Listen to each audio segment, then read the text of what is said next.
श्री शिवाय नमस्तुभ्यम। हर हर महादेव। कैसे हैं आप सभी? आप सभी जानते होंगे 10वीं तिथि के दिन अगर गुरुवार पड़े तो यह सौभाग्य से कम नहीं है। गुरुग्रह जाना जाता है मनचाहा प्रेम प्राप्त, पुत्र प्राप्ति के लिए और हर तरफ से कार्य को बनाने के लिए। तो और साथ ही आप सभी को आवश्यक रूप से इस दिन शहद का उपाय, शमी के पत्ते का उपाय, चने की दाल का उपाय करने का प्रयत्न करना चाहिए, ताकि हर एक कार्य जिसमें आप प्रगतिशील हैं, जिस कार्य को पूर्ण रूप से करना चाहते हैं, वह कार्य स्वतः बने और घर में धन संपदा की वृद्धि हो। कैसे करना है, कब करना है, ध्यान से सुनिए। आप सभी को आवश्यक रूप से उपाय को करने के लिए लेना होगा थोड़ा सा शहद। जिस भी स्वरूप में है आप शहद ले लीजिए। तत्पश्चात आप सभी को इसे एक कटोरी में रख लेना होगा। या तो आप महादेव के मंदिर में चले जाएं या घर पर भी इस उपाय को किया जा सकता है, शिवलिंग विराजमान है तो। आप सभी को साथ ही गोल बत्ती का एक घी का दीपक भी ले लेना चाहिए। आपके घर के आसपास आपको शमी का पत्ता अगर प्रथम उपाय में मिल जाए ना, तो आपको शमी का पत्ता ले लेना चाहिए। शमी का पत्ता 11 हो या 21 हो या 51 हो या 108 हो, जितने भी हों आपको ले लेने हैं। और आपको अवधूतेश्वर महादेव का भी इस उपाय को करने के लिए नाम लेना है। ठीक है जी। यह उपाय मनोकामना के लिए है और यह उपाय रोग मुक्ति भी तत्काल कर देता है। तो आप सभी को आवश्यक रूप से एक कटोरी में शहद लेना है और उसमें डुबा देनी है आवश्यक रूप से जो आपने शमी के पत्ते लिए हैं। साथ ही अवधूतेश्वर महादेव का नाम लेकर आप सभी को जल के लोटे में पीला चंदन भी डालना है और 1 बूंद शहद की भी जरूर से डालनी है। यह गुरुवारी विशेष तौर पर दशमी के दिन बहुत अधिक लाभ देने वाला माना जाता है। पीला चंदन और शहद डाला हुआ जल अवधूतेश्वर महादेव का नाम लेकर आपको शिवलिंग में सबसे पहले पूर्ण रूप से समर्पित करना है। गणेश जी महाराज, माता अशोक सुंदरी और आवश्यक रूप से कार्तिकेय जी भगवान पर समर्पित करने के बाद माता रानी के हस्तकमल से समर्पित करते हुए शिवलिंग पर समर्पित कीजिएगा। अब आप सभी ने जो शमी का पत्ता शहद में पूर्ण रूप से डुबा रखा है, उसे आप सभी को आवश्यक रूप से 10वीं तिथि पर शिव जी पर समर्पित करना है। अगर गुरु जी कहते हैं अगर वह शहद में डूबा होगा वह चिपक जाएगा शिवलिंग पर, तो आपको कहीं नहीं चढ़ाना है अन्य स्थानों पर, सिर्फ शिवलिंग पर इसका श्रृंगार करना है शमी के पत्ते का। आप देखेंगे धीरे धीरे धीरे धीरे स्वतः ही आपके कार्य बन रहे हैं और जीवन में जितनी भी विपदा चल रही थी ना, भले ही वह सरकारी नौकरी से संबंधित हो, पदोन्नति से संबंधित हो, रोग कर्ज मुक्ति से संबंधित हो, स्वतः ही दूर हो रही हैं। अवधूतेश्वर महादेव का नाम रोग मुक्त करता है और कार्य में बल प्रदान करता है। तो आप सभी को इस उपाय को एक बार प्रैक्टिकल के स्वरूप में करके देखना है। भारी से भारी कष्ट, भारी से भारी विपदा आपकी इस 10वीं तिथि के दिन पूर्ण रूप से उसका निदान होगा और कार्य भी बनने आरंभ हो जाएंगे। तो प्रथम आपको कर लेना है उपाय। बढ़ते हैं दूसरे उपाय की तरफ। दूसरा उपाय आप सभी को 10वीं तिथि को, एकादशी तिथि को, द्वादशी तिथि को, 3 तिथियों में लगातार भी कर सकते हैं। आप चाहें तो एक ही तिथि पर भी आप सभी कर सकते हैं, कोई दिक्कत की बात नहीं है। तो कल गुरुवार का दिन है, 10वीं तिथि है, उसके बाद एकादशी और द्वादशी। इसका वर्णन गरुड़ पुराण में मिलता है।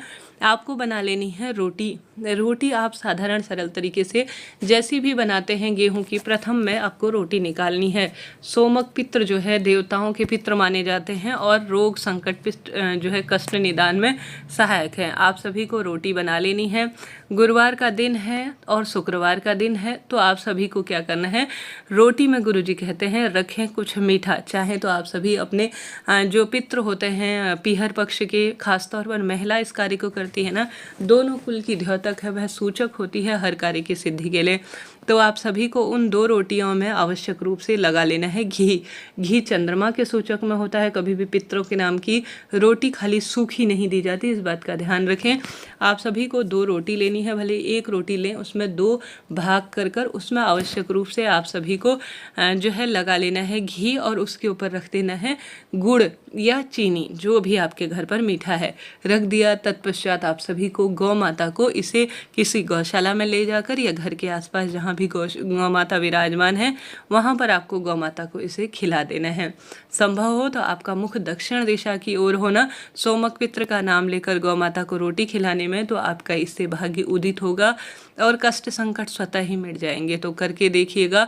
सोमक पित्र का नाम लेकर गुरुजी कहते हैं 10वीं, एकादशी और द्वादशी, इन 3 तिथियों में लगातार जो गाय को रोटी खिला देता है उसके पितृदोष कम हो जाते हैं, रोग संकट पीड़ा से मुक्ति मिलती है, दुख दरिद्र दारिद्रता का स्वतः ही निदान हो जाता है।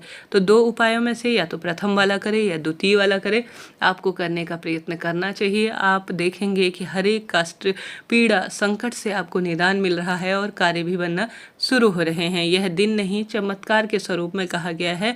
इन दिनों किया गया कोई भी कार्य कभी निष्फल नहीं होता, भाग्य को उदित करने में ही सहायक होता है। तो आप सभी से अनुरोध है, कमेंट्स में ओम नमो भगवते वासुदेवाय या आप सभी श्री शिवाय नमस्तुभ्यम जैसे महामंत्रों का उच्चारण कर सकते हैं। आपके कार्य स्वतः ही बनने आरंभ हो जाएंगे। वीडियो को लाइक नहीं किया तो कर दीजिए, शेयर सब्सक्राइब करना आप सभी भूल जाते हैं, उसे भी आपसे अनुरोध है कीजिएगा। बढ़ते हैं तीसरे सरल से उपाय की तरफ, जो कि आप सभी को कोशिश करनी है, जरूर से अपने भाग्य की रेखाओं को प्रबल करने के लिए करना है। आप सभी को जल का एक लोटा लेना है, ठीक है जी। हमेशा अपने घर के मटके में से तांबे के लोटे में जल भरा करें, यह शुभ होता है पितरों की तृप्ति के लिए भी। अब आप सभी को इस जल के लोटे के अंदर डालना है 1 चुटकी हल्दी। हल्दी गुरु ग्रह से संबंध रखता है। नहाने के पानी में गुरुवार के दिन डालें और स्नान करने के बाद पीले रंग के वस्त्र पहने। हल्दी का तिलक लगाने से क्रोध कम होता है और सौभाग्य में वृद्धि होती है, गुरु ग्रह भी मजबूत होता है। जल के लोटे में 1 चुटकी हल्दी डालें और आवश्यक रूप से ओम जो है नमो भगवते वासुदेवाय या ओम श्री विष्णवे नमः या श्री कृष्ण गोविंद हरे मुरारी हे नाथ नारायण वासुदेवाय, इन सरल से मंत्रों का जाप करते हुए या तो आप चले जाएं केले वृक्ष की जड़ में या आप सभी जो है तुलसी माँ के समक्ष चले जाएं। चाहे तो दोनों स्थानों पर जा सकते हैं, अत्यधिक शुभ ही शुभ है। तत्पश्चात आप सभी को आवश्यक रूप से केले वृक्ष की जड़ या जो है तुलसी माता में पूर्व या उत्तर दिशा की ओर बैठ जाना है। नमस्कार करना है तुलसी माता को और तुलसी माँ की जड़ की मिट्टी मस्तक पर धारित करनी है। इसके बाद आप सभी को हल्दी मिश्रित जल जो है या तो दोनों स्थानों पर जा सकते हैं। अगर विवाह की अड़चन है तो आपको दोनों स्थानों पर जो है इस जल को समर्पित कर देना चाहिए। समर्पित करने के बाद आप सभी को जो है आवश्यक रूप से 1 गोल बत्ती का दीपक लगाना चाहिए। दोनों स्थानों में गोल बत्ती का प्रयोग करें। 1 चुटकी हल्दी डालकर आप सभी पूर्ण रूप से आरती उतारे तुलसी माँ और केले वृक्ष की। केले वृक्ष की जड़ में और तुलसी माँ की जड़ में गुड़ का भोग आप सभी को लगाना चाहिए और साथ ही पीली चने की दाल का भोग भी आपको लगाने का प्रयत्न करना चाहिए। 1 लाल रंग का कलावा या 1 पीले रंग का कलावा, जैसा भी आपके पास है, दोनों स्थानों में या एक ही स्थान पर, जैसा मैं शुरू से ही आपको विदित करा रही हूँ, आपको जो है आवश्यक रूप से 7 परिक्रमा लगानी चाहिए। अगर केले वृक्ष के पीछे की घूमने की जगह नहीं है, तुलसी माँ में घूमने की जगह नहीं है, तो अपने ही स्थान पर खड़े होकर आप सभी को 7 परिक्रमा जो है प्रभु का स्मरण नाम मंत्र करते हुए करना चाहिए। यह उपाय चमत्कार करते हैं, भाग्य की रेखाओं को प्रबल करते हैं। गुरु जी कहते हैं इनसे हर कार्य में उन्नति होती स्वतः ही चली जाती है। तो करके देखिएगा, देर रात्रि तक बहुत सारा सुख आपको मिलने वाला है। अभी के लिए इतना ही।